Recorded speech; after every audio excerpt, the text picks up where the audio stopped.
અંકલેશ્વરના ગળખોલ T bridge પર ગાબડા પૂરવામાં આવ્યા છે. 2 દિવસ પૂર્વે જ બ્રિજના 6 થી વધુ વાર નીકળી આવેલા સળિયાના અહેવાલ બાદ તંત્ર જાગ્યું હતું. સળિયાના ભાગ પર પુનઃ પ્લાસ્ટરના ખીંગણા મરાયા હતા.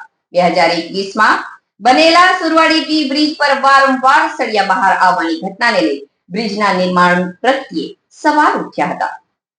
અંકલેશ્વર શહેરના જૂના નેશનલ હાઈવે નંબર 8ને ભરૂચને જોડતા ગોલખોલ ટી બ્રિજ ફાટકની સમસ્યાથી મુક્તિ સાથે ટ્રાફિક નિવારણ માટે બનાવવામાં આવ્યો હતો.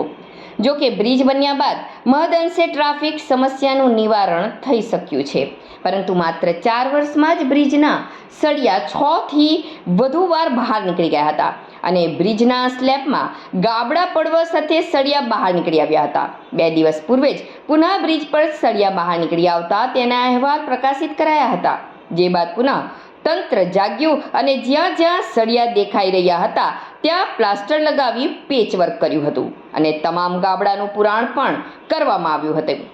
અત્રે ઉલ્લેખનીય છે કે ટી બ્રિજ પર વારંવાર પડતા ગાબડાને લઈ બ્રિજના કામ સામે સવાલ ઊભા થયા છે. ત્યારે તંત્ર દ્વારા બ્રિજ નિર્માણ સાથે જોડાયેલ એજન્સી સામે તપાસ કરી બ્રિજની ક્ષમતા બાબતે જરૂરી ટેસ્ટ કરાવવામાં આવે તે જરૂરી બન્યું છે.